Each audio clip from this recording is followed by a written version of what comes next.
Good evening everyone. हमारा chapter चल रहा था नंबर एंड नंबर सिस्टम। तो आज का हमारा पहला सवाल है, दो संख्याओं का योगफल 40 है। देखिए यहाँ दो संख्याओं का योगफल 40 है। दो संख्याओं का योग लिखे दे रहा है, योग है या योगफल, ठीक है। दो संख्याओं का योगफल कितना है? 40 है। तो उसने जहां से दो संख्याएं कहीं तो, और दूसरी चीज, एक चीज और दी गई है, दो संख्याओं का योगफल 40 है यदि उन संख्याओं का अंतर 8 है तो योग इतना है और अंतर कितना है? 8 है। तो जब भी उसने कहा तो देखो हमें मान लेना है वो संख्या है, ठीक है। मान ली एक संख्या, मतलब छोटी संख्या मान लो, छोटी संख्या, क्योंकि एक बड़ी होगी एक छोटी होगी, तो हमें एक संख्या मान लेनी है। तो छोटी संख्या बराबर कितनी हो गई? x मान ली। और एक बात बताओ, ये छोटी है तो दूसरी बड़ी होगी, और बड़ी कितनी होगी? 8। तो दूसरी संख्या कितनी होगी? 8 प्लस x या x प्लस 8, x प्लस 8। देखो इसमें और इसका अंतर कितना है? केवल 8 का अंतर है ना। तो देखो अंतर है ना। अब इतना आया समझ में कि नहीं आया? अब उसने क्या कहा कि दो संख्याओं का योग है।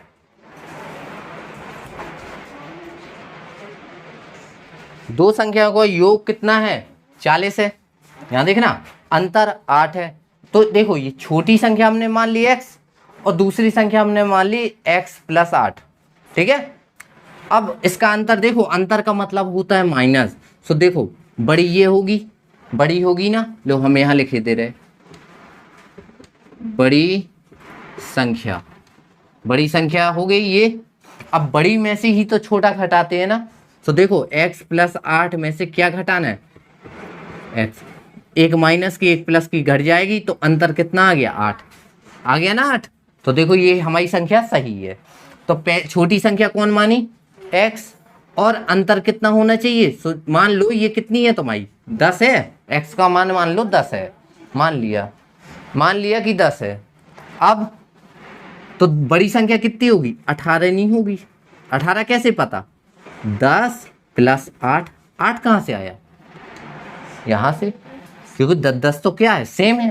तो अंतर क्या है? 8 ही का तो अंतर है। देखो 8 का अंतर हमें दिया गया है ना, ठीक है।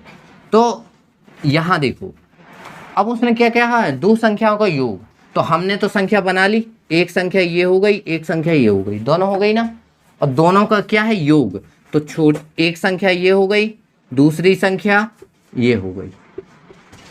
देखो एक संख्या x हो गई, दूसरी संख्या x प्लस 8 हो गई ना। अब दोनों को क्या करना है? योग का मतलब प्लस होता है। और कितना है योग? 40। यहाँ देखो x और x कितने हो गए? 2x प्लस 8 बराबर 40। फिर ये देखो ये मैथ की संख्या है, ये मैथ की संख्या है, लेकिन ये वाली इंग्लिश की संख्या है ना। इसे बोलते हैं चर। नहीं याद रखना तो इतना रखो कि ये x है, यानी इंग्लिश के शब्द हैं, इंग्लिश के है ना। तो इंग्लिश के वहीं छोड़ दो और क्या उठा लो? ये वाला उठा लो। ये किसका है? प्लस का। इस साइड लाना है तो काय का हो जाएगा? माइनस का। तो यहाँ देखो 2x बराबर कितना आएगा? 2x बराबर 40 माइनस ये 8। इतना आया समझ में? ठीक है। अब देखो 40 में से 8 गए तो क्या 32 नहीं मिलते हैं। और ये 2x तो ज्यों का त्यों चलेगा अभी। इतना आया समझ में? देखो 2x का 2x उतार दिया है, बराबर का बराबर लगा दिया, 40 में से 8 गए तो 32। समझ गए? अब देखो ये दो गुणा में है ना x के, तो x को वहीं छोड़ दो, और जो चीज यहाँ गुणा में होती है तो बराबर के इस साइड आने में क्या हो जाता है? भाग। तो 32 बटे का मतलब भाग, और ये 2 गुणा में था तो भाग में पहुंच गया। 2 का भाग 32 में देना है। बताओ कितना आएगा? 16 आ गया ना। तो अभी x की वैल्यू निकली है, हमें क्या चाहिए? हमें क्या चाहिए देखते हैं किताब में। तो संख्याएं बताइए। तो देखो अभी x की वैल्यू निकली है, तो x क्या है, x ये हो गई छोटी संख्या, तो ये कितनी 16 निकल आई। लेकिन अभी हमें बड़ी संख्या चाहिए ना, बड़ी संख्या कौन है, x में, x का मान कितना है 16, यानी 16 में x में या मतलब 16 में प्लस करना है 8 को, तो 16 और 8 कितने होते हैं 24 नहीं होते। तो एक संख्या तुम्हारी 16 हो गई, एक 24 हो गई, यही आंसर हो गया। आया समझ में, आया समझ में, देख लो समझ लो, एक बार फिर समझा रहे।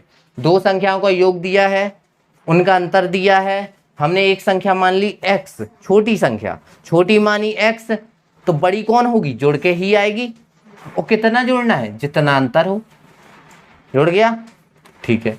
अब क्वेश्चन में हमें दिया गया था दो संख्याओं का योग, तो पहली संख्या हमने ये मानी तो रख दी, दूसरी ये मानी तो ये रख दी, और उनका क्या है ये योग, योग का मतलब प्लस, ठीक है।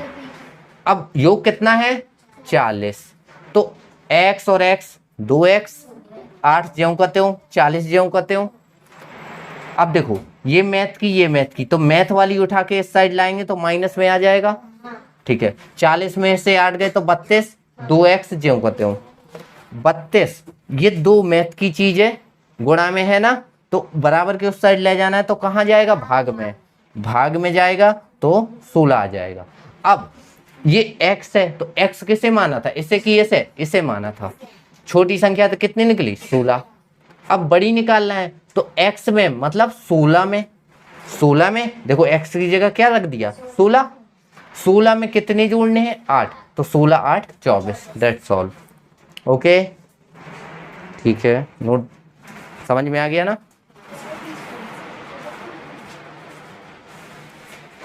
अगला सवाल देखते हैं।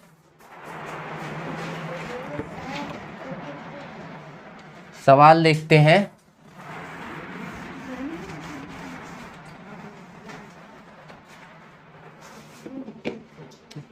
किन्हीं दो संख्याओं का योगफल 72 है, मतलब दो संख्याओं का योगफल क्या है 72 है। तो हम फिर क्वेश्चन डालते हैं, दो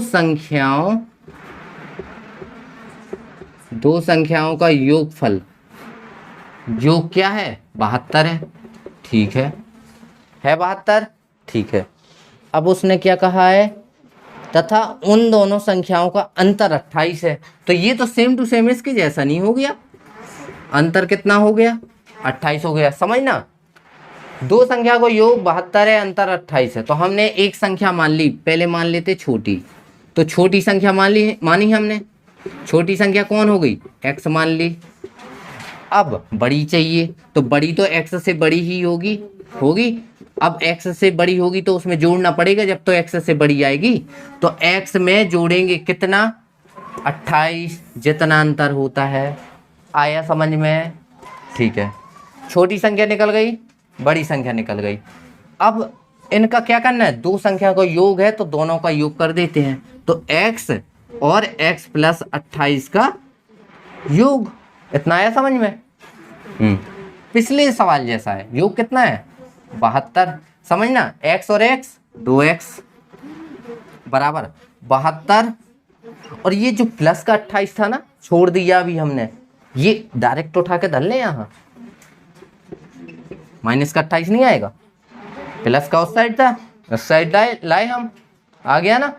देखो अब 2x बराबर कितना है, 2 में से 8 नहीं जाते, तो 12 में से 8 जाएंगे 4, 6 में से 2 गए 4, तो 2x बराबर कितना है 44। तो अब ये दो गुणा में है ना, दो गुणा में है ना, तो 44 और गुणा में है तो भाग में जाएगा भाग में, 2 का भाग देंगे तो हमारा 22 आ जाएगा, 22 दूनी 44, देख लेना 44 में 22 आएगा। आया समझ में, आया ना।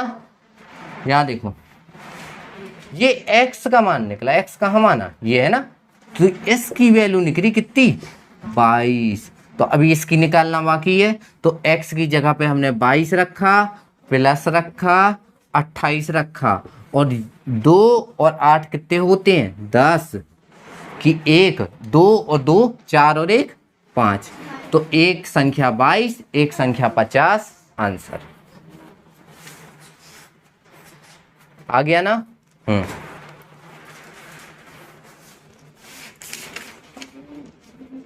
अब देखो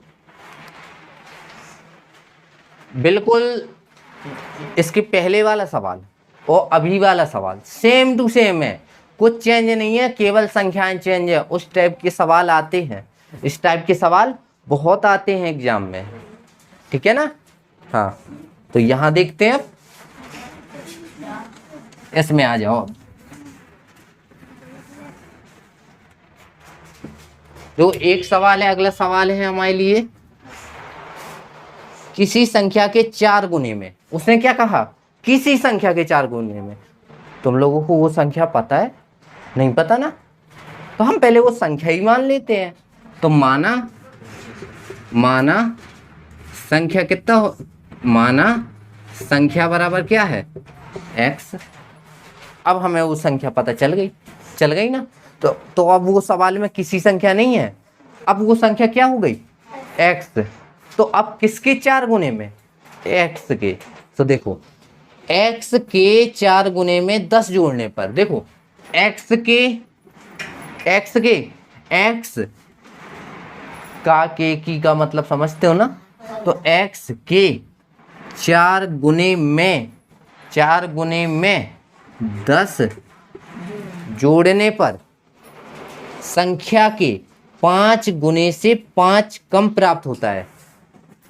x के 4 गुने में 10 जोड़ने पर संख्या कौन, वही संख्या के 5 गुने से, तो संख्या के 5 गुने से 5 कम का मतलब माइनस और ज्यादा का मतलब प्लस, तो 5 कम प्राप्त होता है। संख्या के 4 गुने में 10 जोड़ने पे एक बात ये खत्म हो गई, फिर से संख्या आ गई, तो संख्या के 5 गुने से 5 कम प्राप्त होता है। ये दोनों क्या होंगी, बराबर होंगी। हमेशा रखना, जब भी वो कहे कि संख्या के मतलब किसी संख्या की बात कहे, संख्या के 4 गुने में 10 जोड़ने पर, इतनी बात खत्म।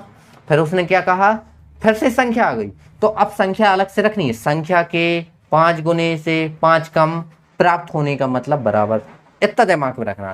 देखो प्राप्त होने का मतलब रिजल्ट होता है, तो समझ जाना यही है, ठीक है। अब देखो इसको हल करते हैं। x का गुणा 4 में करेंगे, तो 4x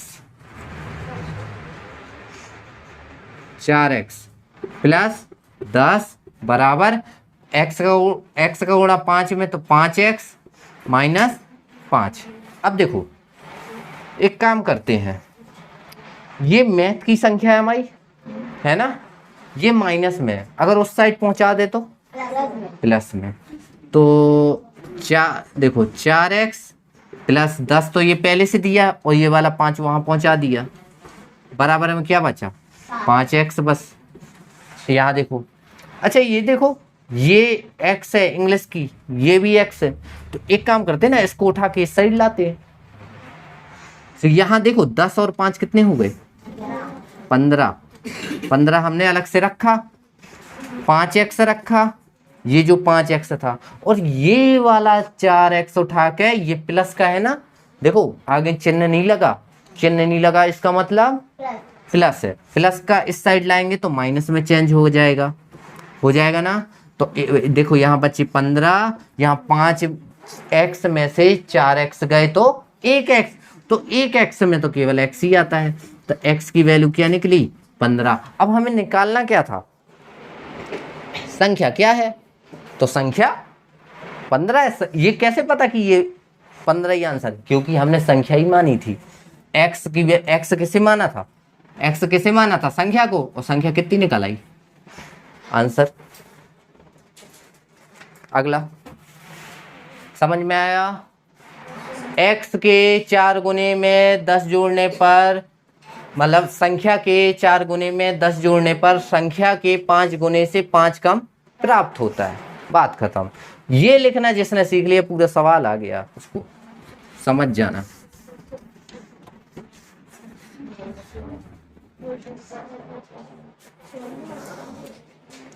अब देखो, राजेश का भार राम के भार से 5 किलोग्राम कम है। देखो यहाँ कुछ चीजें हैं, देखो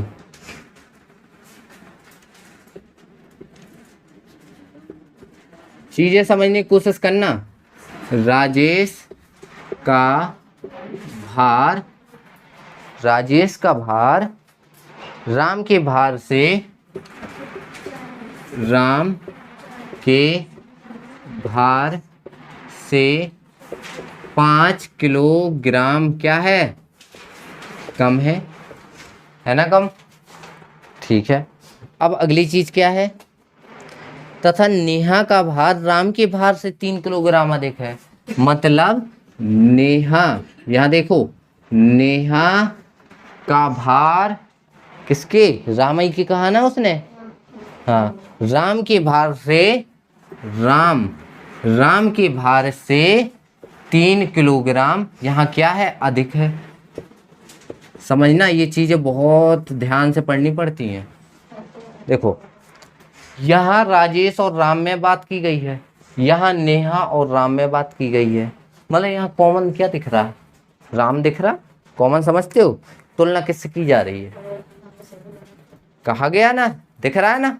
हाँ, तो अब देखो इसमें क्या करना है, यदि तीनों का कुल भार 103 किलोग्राम है, देखो इसमें कुल भार दिया गया है, तो कुल भार कितना है, कुल भार 103 केजी है। तो अब हमें क्या निकालना है, तो राम का भार, तो राम का निकालना है, राम भार बराबर अज्ञात। पढ़ो अच्छे से सवाल, किताब में अच्छे से पढ़ो सवाल, और हमने कैसे लिखा वो देख लो।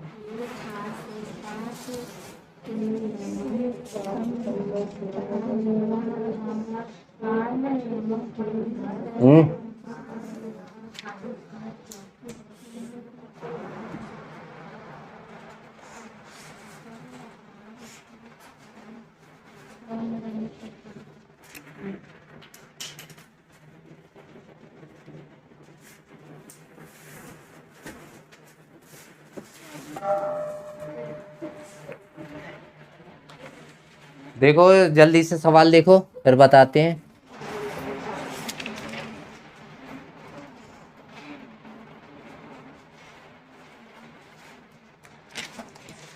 पढ़ लिया सवाल। देखो अच्छे से समझना सवाल। राजेश का भार राम के भार से, तो तुलना किससे की गई है, राजेश के भार की बात की गई है राम के भार से। ठीक है, 5 किलोग्राम कम है। दिमाग लगाना, किससे तुलना की गई, राम के भार से। यहाँ किससे तुलना की गई, राम के भार से। तो एक बात बताओ, हम किसी एक का भार मान लेते हैं, मान लो राजेश का भार मान लिया।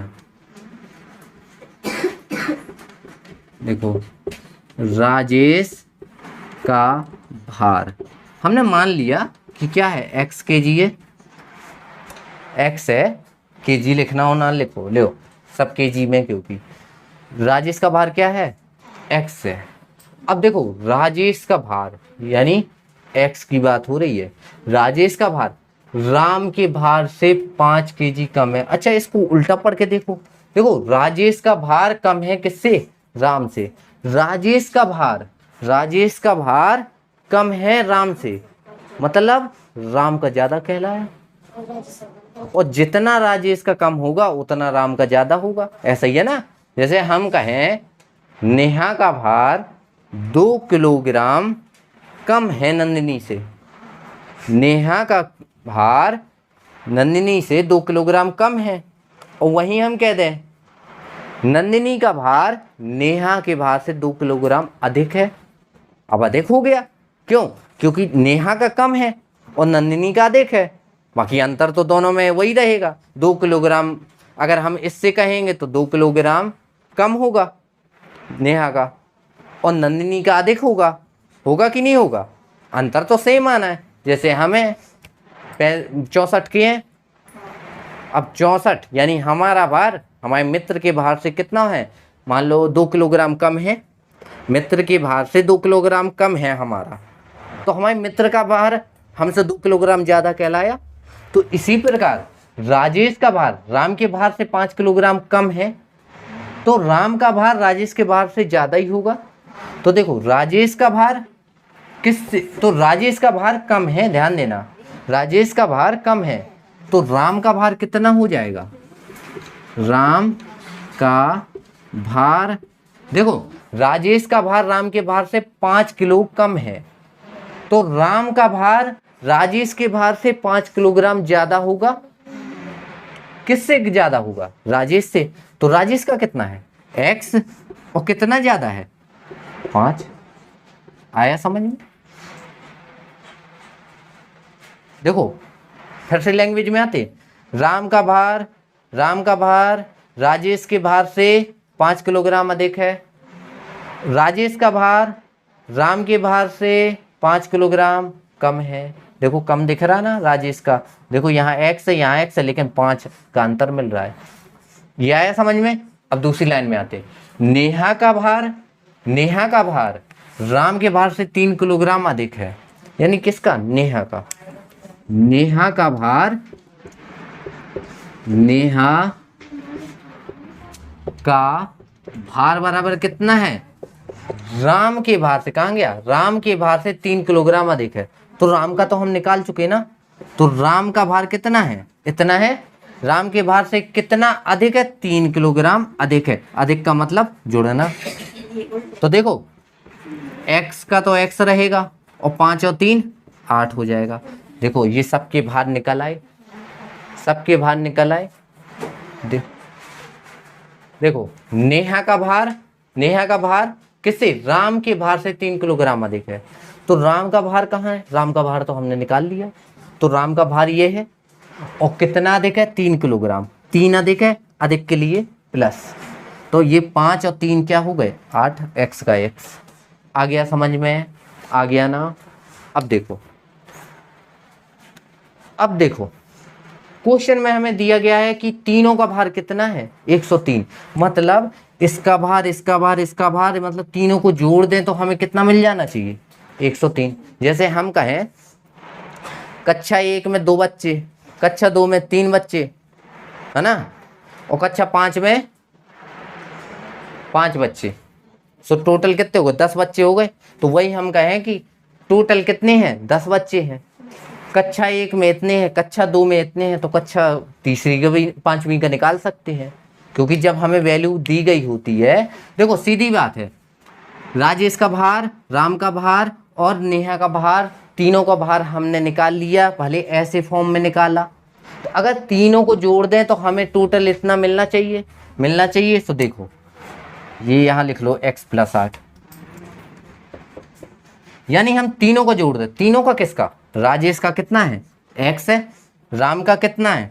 x + 5 है ना, और नेहा का कितना है? x + 8 है। देखो ये किसका है? नेहा का। ये किसका है? राम का। ये किसका है? राजेश का। और तीनों को क्या किया है? जोड़ा है, और जोड़ने से हमें कितना? इतना मिलना चाहिए। देखो किताब में दिया गया है तीनों का भार 103 है ना। तो देखो तीनों को जोड़ देंगे तो हमें कितना मिलना चाहिए? 103 मिलना चाहिए। देखो अब देखो यहाँ इंग्लिश के जोड़ लो, 1x 2x 3x, मतलब x कितने हो गए? 3x हो गए। अब मैथ में देखते, मैथ में 5 और 8 हो गए 13, तो यहाँ 13 आ गए 13, और बराबर 103 तो चला ही रहा है, ठीक है। अब देखो ये प्लस में 13 है ना, अगर बराबर, देखो ये मैथ की चीज़ तो घटाते बढ़ाते कुछ भी करें तो 3x बराबर कितना? 103 माइनस 13, इन दोनों को घटाएंगे तो हमें मिल जाएगा 90। 103 में 13 जाएंगे तो 90 आएंगे। ये घटाना जोड़ना तुम लोगों को आना चाहिए, 90 आएगा।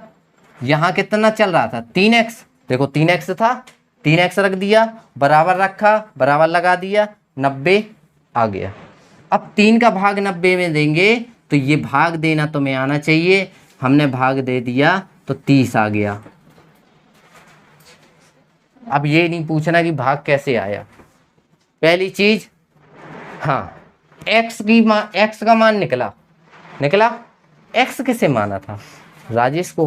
क्या क्वेश्चन में राजेश का भार पूछा है, किसका पूछा, राम का। राम तो हमारा ये है, मतलब x में कितना जोड़ना है 5, तो x की मान 30 और 5 जोड़ देंगे तो 35 नहीं निकल आएगा, 35 होगा राम का भार है, 35 आ गया।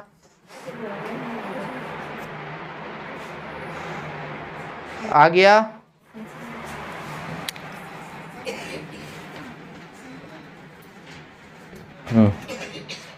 यहाँ देखो राजेश का भार ये सब दिया गया क्वेश्चन में, यहाँ समझना बस, कुल भार दिया है, ठीक है।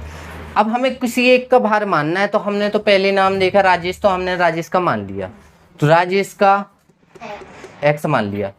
अब दूसरी बात आती है, राजेश का भार राम के भार से 5 किलो कम है, मतलब राजेश का भार राम के भार से, तो तुलना राम के भार से हो रही है, तो राम का तो हमने माना नहीं, तो अब हमें राजेश का मानना राजेश का माना हमने, तो हम राजेश की बात में आते ना, तो एक काम करते, राजेश का भार राम के भार से 5 किलो कम है, तो राम का भार राजेश के भार से 5 किलो अधिक होगा, तो वही लिखा, देखो राजेश का भार राम का भार राजेश के भार से 5 किलो अधिक है, आ गया। अब आगे नेहा का भार, देखो नेहा का भार राम के भार से 3 किलो अधिक है, तो नेहा का भार राम के भार से 3 किलो अधिक है, समझ गए, तो ये जोड़ने पे ये आ जाएगा, आ गया 5 और 3 8। अब देखो, अब हमें तीनों का भार दिया गया है, मतलब इसको और इसको जोड़ दें तो हमें कितना मिलना चाहिए 103, बस इसमें मान रख देना, आ जाएगा। अब ये जोड़ना घटाना आना चाहिए, इतने दिन हो गए पढ़ते पढ़ते, जोड़ना घटाना आना चाहिए। अब हम 1 2 3 4 नहीं पढ़ाएंगे कि हम तुम्हें भाग करना बताएं कि पक्षांतर करना बताएं, बस प्रैक्टिस करो। अगर समझ में नहीं आता है तो चैप्टर इसी चैप्टर में सब कुछ बताया है, तो इसी को खोलना है बार बार चैप्टर, वीडियो देख लेना, वीडियो में डाला हुआ सब कुछ, ठीक है। अब आगे आते हैं, देख लो, अगर देखना हो अच्छे से देखो।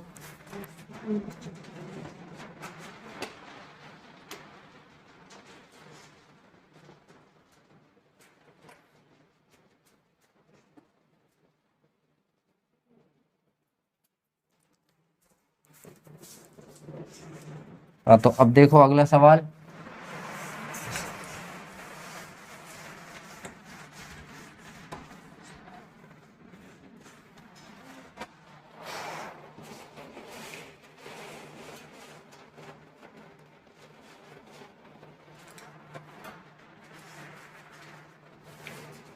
ये अगला सवाल जो है बिल्कुल इसी की तरह है, उसमें भार, इसमें भार था, इसमें अंक है, इसमें भार था, अभी तक भार चल रहा था वजन, और अब चलेगा अंक, तो बिल्कुल एक जैसी हैं, तो ये बताने का कोई फायदा नहीं है।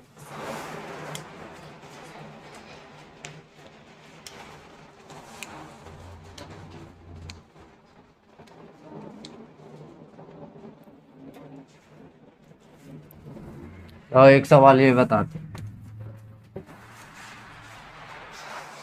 पुस्तकों के 3 बंडल हैं, पुस्तकों के 3 बंडल हैं, ठीक है। पहले बंडल का भार दूसरे बंडल के भार से 4 किलोग्राम कम है, बिल्कुल सेम ऐसे ही सवाल है। दिमाग तो लगाना, दिमाग लगाना, पहले इस क्वेश्चन को अच्छे से समझना, समझ गए, बिल्कुल ये वाला क्वेश्चन और ये अंक वाला क्वेश्चन सेम टू सेम है।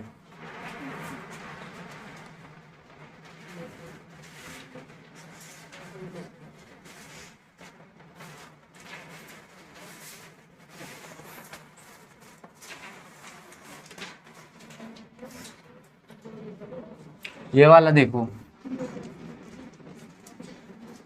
ये 1 मिनट।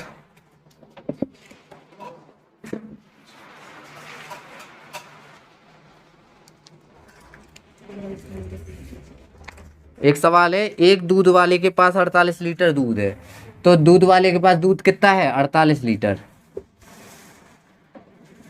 दूध कितना है? 48 लीटर। ठीक है, इसका 5/8 भाग किसका? इसका। इसका किसका? इसका। इसका 5/8 भाग, यहां देखना, किसका? इसका। इसका 5/8 भाग। ठीक है, एक परिवार द्वारा लिया गया, तो एक परिवार को हमने ऐसे लिख दिया कि ये एक परिवार है, तो एक परिवार द्वारा इतना लिया गया, सो इसको काटा, 8 छंग 48 और 6 पंचे 30, मतलब कितना ले लिया लीटर में? 30 लीटर ले लिया एक परिवार ने। ठीक है, अब 3 लीटर दूध दूसरे परिवार ने लिया, तो दूसरा परिवार आ गया हमारा, उसने कितना ले लिया? 3 लीटर।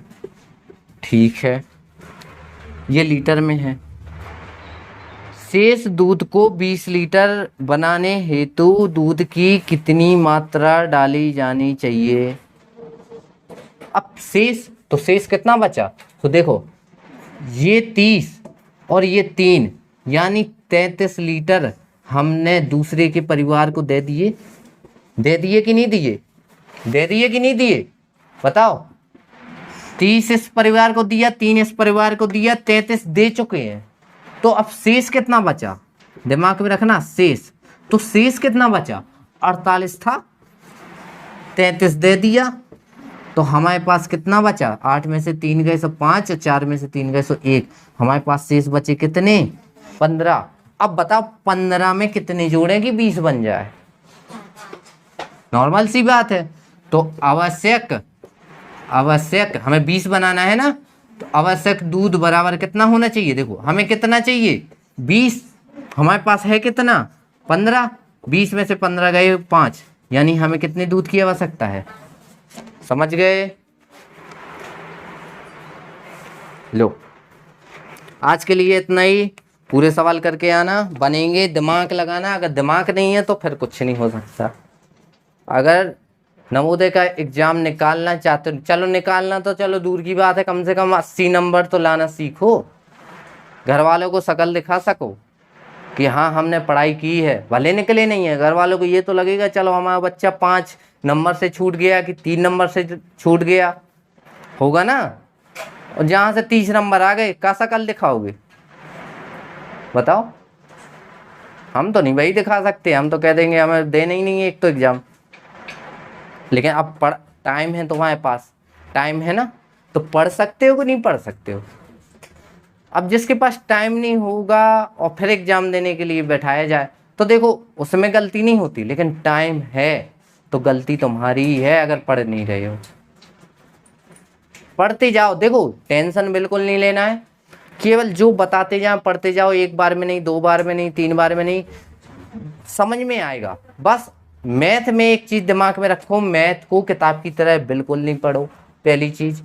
दूसरी चीज, जो सवाल देखो पहले खुद लगाओ, फिर हम जो बता रहे हैं उसको देखो, फिर से लगाओ, फिर अगला सवाल करो। और जब सारे सवाल लग जाएं तो 1 हफ्ते में 1 दिन का टाइम निकाल के वो सारे सवाल दिन भर में लगा डालो। 50-60 क्वेश्चन होते हैं ज़्यादा से ज़्यादा, है ना, तो वो सारे के सारे सवाल लगा डालो। हम गारंटी दिए हैं इस चैप्टर से बाहर अगर चला जाए, इतनी प्रैक्टिस तो करो। हम कह रहे हैं अगर 10 दिन में भी एक चैप्टर सीखा तो तुम्हारे पास कितने हैं? 10 या 11 ही तो चैप्टर है, तो 100 दिन में मतलब 3 महीने में पूरी मैथ फिनिश, मतलब तुम्हारे 25 नंबर पूरे पक्के, 25 में से 24 तो आ ही जाएंगे। लेकिन जैसा कह रहे वैसे। ओके, ऑल द बेस्ट, पढ़ना, ठीक है। और वीडियो अच्छी लगे तो सब्सक्राइब करना है, शेयर तो जरूर करना है अपने स्टेटस में, अपने व्हाट्सएप, इंस्टा, फेसबुक जो भी चलाते हो। Okay, then bye.